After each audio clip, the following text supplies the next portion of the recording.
It's not late the startup ಸ್ನೇಹಿತರೆ, ಎಲ್ಲರೂ ಹೇಗಿದ್ದೀರಾ? ನಾನು ಕರ್ತನಲ್ಲಿ ಸಂತೋಷವಾಗಿದ್ದೇನೆ.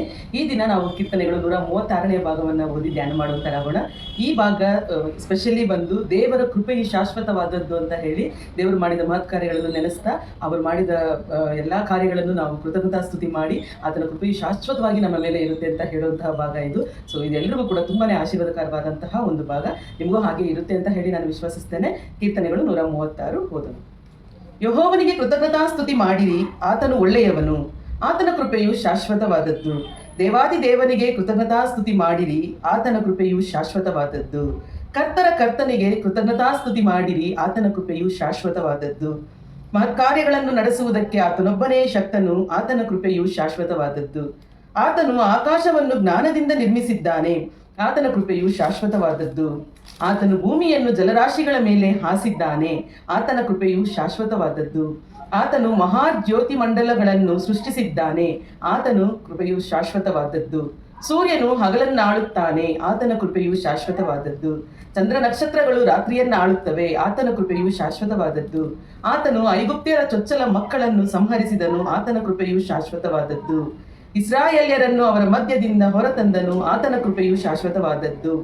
ತನ್ನ ಭುಜಬಲ ಶಿಕ್ಷಾಹಸ್ತ ಇವುಗಳಿಂದ ಅವರನ್ನು ಬಿಡಿಸಿದನು, ಆತನ ಕೃಪೆಯು ಶಾಶ್ವತವಾದದ್ದು. ಆತನು ಕೆಂಪು ಸಮುದ್ರವನ್ನು ಭೇದಿಸಿದನು, ಆತನ ಕೃಪೆಯು ಶಾಶ್ವತವಾದದ್ದು. ಇಸ್ರಾಯೇಲ್ಯರನ್ನು ಅದರ ಮಧ್ಯದಲ್ಲಿಯೇ ನಡೆಸಿದನು, ಆತನ ಕೃಪೆಯು ಶಾಶ್ವತವಾದದ್ದು. ಫರೋಹನನ್ನು ಅವನ ಸೈನ್ಯವನ್ನು ಕೆಂಪು ಸಮುದ್ರದಲ್ಲಿ ಕೆಡವಿಬಿಟ್ಟನು, ಆತನ ಕೃಪೆಯು ಶಾಶ್ವತವಾದದ್ದು. ಆತನು ತನ್ನ ಪ್ರಜೆಯನ್ನು ಅರಣ್ಯದೊಳಗೆ ಕರೆತಂದನು, ಆತನ ಕೃಪೆಯು ಶಾಶ್ವತವಾದದ್ದು. ದೊಡ್ಡ ಅರಸರನ್ನು ಒಡೆದನು, ಆತನ ಕೃಪೆಯು ಶಾಶ್ವತವಾದದ್ದು. ಶ್ರೇಷ್ಠ ರಾಜರನ್ನು ಸಂಹರಿಸಿದನು, ಆತನ ಕೃಪೆಯು ಶಾಶ್ವತವಾದದ್ದು. ಅಮೋರಿಯರ ಅರಸನಾದ ಸೀಹೋನನು ಅವರಲ್ಲೊಬ್ಬನು, ಆತನ ಕೃಪೆಯು ಶಾಶ್ವತವಾದದ್ದು. ಬಾಷಾನಿನ ಅರಸನಾದ ಓಗನು ಇನ್ನೊಬ್ಬನು, ಆತನ ಕೃಪೆಯು ಶಾಶ್ವತವಾದದ್ದು. ಅವರ ದೇಶವನ್ನು ಇಸ್ರಾಯೇಲ್ಯರಿಗೆ ಕೊಟ್ಟನು, ಆತನ ಕೃಪೆಯು ಶಾಶ್ವತವಾದದ್ದು.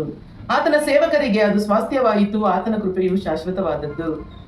ನಾವು ದೀನಾವಸ್ಥೆಯಲ್ಲಿದ್ದಾಗ ನಮ್ಮನ್ನು ನೆನಪು ಮಾಡಿಕೊಂಡನು, ಆತನ ಕೃಪೆಯು ಶಾಶ್ವತವಾದದ್ದು. ನಮ್ಮ ಶತ್ರುಗಳಿಂದ ನಮ್ಮನ್ನು ಬಿಡಿಸಿದನು, ಆತನ ಕೃಪೆಯು ಶಾಶ್ವತವಾದದ್ದು. ಎಲ್ಲಾ ಜೀವಿಗಳಿಗೂ ಆಹಾರ ಕೊಡುವವನು ಆತನೇ, ಆತನ ಕೃಪೆಯು ಶಾಶ್ವತವಾದದ್ದು. ಪರಲೋಕದಲ್ಲಿರುವ ದೇವರಿಗೆ ಕೃತಜ್ಞತಾ ಸ್ತುತಿ ಮಾಡಿರಿ, ಆತನ ಕೃಪೆಯು ಶಾಶ್ವತವಾದದ್ದು. ಹಲ್ಲೆಲೂಯಾ. ದೇವರ ಪರಿಶುದ್ಧ ನಾಮಕ್ಕೆ ಮಾತ್ರವೇ ಸ್ತೋತ್ರವಾಗಲಿ. ಆತನ ಕೃಪೆಯು ಸದಾಕಾಲವು ಶಾಶ್ವತವಾಗಿ ನಮ್ಮನ್ನು ಬಂದು ಹಿಂಬಾಲಿಸುತ್ತಾ ಇರುತ್ತೆ. ಈ ವರ್ಷದ ನಮ್ಮ ಸಭೆಯಲ್ಲಿ ನಮಗೆ ಕೊಟ್ಟಂತಹ ವಾಗ್ದಾನ ಕೂಡ ಅದೇ, ಆತನ ಕೃಪೆಯು ಒಳ್ಳೆತನವು ನಮ್ಮ ಜೊತೆ ಬಂದು ಹಿಂಬಾಲಿಸುತ್ತದೆ ಅಂತ ಹೇಳಿ. ದೇವರ ವಾಕ್ಯ ನಿಮಗೆ ಆಶೀರ್ವಾದವಾಗಿತ್ತು ಅಂತ ಹೇಳಿ ನಾನು ಆಶೀರ್ವದಿಸ್ತೇನೆ. Thank you so much. God bless you. Have a good day.